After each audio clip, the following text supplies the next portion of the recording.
მეგობრული და მიზანდასახული.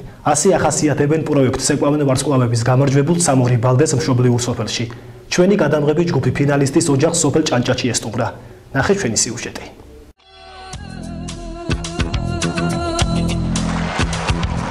იმედის პოპულარულ სატელევიზიო შოუში რამდენიმე დღის წინ იმ ადამიანმა გაიმარჯვა, რომლის ფინალისტობაც ალბათ მთელ საქართველოს სურდა. გულშემატკივრობა ყველაზე ცნობილი ქართველი ფერატკანიანის მიმართ მართლაც აშკარად დიდი იყო. სამორი ბალდე იმ იშვიათთაგანთა რიცხვს მიეკუთვნება, ვინც წარმატებას დამოუკიდებლად ტიპიური ქართული პროტექციის გარეშე მიაღწია.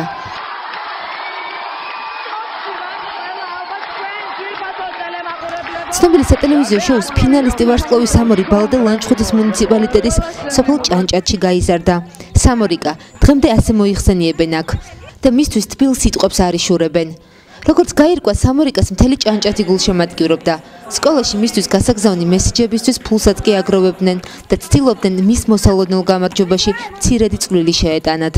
სამორი იმდენად გვიყვარს და იმდენად უყვარს ჩვენთან სოფელში, ბავშვები თითოცენტობით აგროვებდა ფულს იმისათვის, რომ სამორი ფინალში გასულიყო.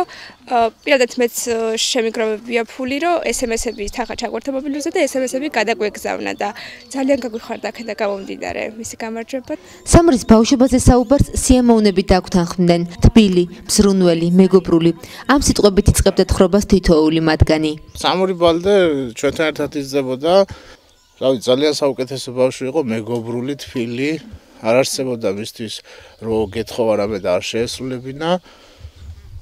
იტაცებდა მუსიკა უფრო ძირითადად, მაგრამ იყო შემთხვევები, როცა ფეხბურთი გვითამაშია ერთად, ჩემი ძმის კლასელი იყო, სწავლობდა წარჩინებულად და მიაღწია იმ შედეგს თავისით, არავინ არ დახმარებია.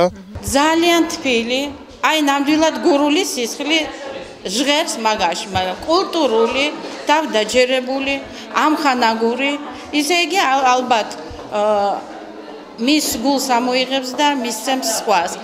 ყველას ამბავს, კითხულობს, როცა ჩამოდის, არ შეიძლება რომ სადმე ვინმე დაინახოს და არ დაუძახოს როგორ ხარ, რა შობით, მოიკითხოს უნდა ყველა. საინტერესო და სასიამოვნოა ის ფაქტი, რომ სამორი ბალდესთვის კანის განსხვავებულ ფერს ბავშვობა არ გაურთულებია. ამ ფაქტს მხოლოდ ხალისი მოყვებოდა ხოლმე და კურიოზებიც არის მასთან დაკავშირებული. ერთხელ ჩემთან იყო სტუმრად და დავაჯინე ტელევიზორთან. იმიტომ რომ ძალიან ეშმაკი იყო, არ ჩერდებოდა. მიძახეს არას გასულა 5 წუთი და მიძახეს რომ ლარისა ბები ალბერტი ბაბუა მოით უნდა ვინ გაჩვენოთ. და ვიგრე ვინ უნდა მაჩვენოს სამორიმ ტელევიზორში და იყვნენ ზანგები, რომელიც ეკავდნენ ცეკვას. ხო და ხელით მანიშნა და მითხრა ეს ჩემი ნათესავებია. ძალიან გამიკვირდა, გამეცინა და კი მეუთხარი შენ გაგიშვებ მალე აფრიკაში და დაწყნარდე ოღონდ. სამეზობლოსთან საუბრის შემდეგ დანიშნულების ადგილამდეც მივედით. ერთი უბრალო გურული ეზოს კარი შევახეთ და სამორის ბებია ბაბუაც გავიცანით. როგორც სასო ბაბუა ამბობს, თავიდანვე მიზანდასახული შვილიშვილი ყოლია, სპორტისა და მუსიკის მოყვარული, პასუხისმგებლობით სავსე და თავმდაბალი. მისი სამსახურეობრივი წარმატების გზა წარსულში ცნობილი სერიალით „ძილის წინ“ დაიწყო. თურმე თავიდან არ სდომებია პროექტში მონაწილეობის მიღება და მხოლოდ პროდიუსერის დაჟინებული თხოვნით დათანხმებულა. Tamdabali არის, არ უყვარს თავის გამოჩენა. ოჩობა ეს მისთვის არ არის დამახასიათებელი. და არ უნდა დაჯერმია ამაში მონაწილეობის მიღება. აი პროფესიონალები არიან და მე რადოს არ მიჩეკვია. და მე პროდიუსერმა ვთქვა რომ თუ გინდა რომ მიაღწიოთ იმას უნდა დაიწყო რაღაცა რომ გაგიცნონო.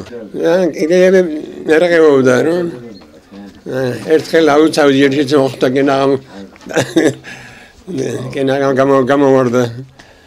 და მე ერთი სამი ტურის წინ ერთი ცეკვა ისეთი რომ სულ ყველას მოეწონა.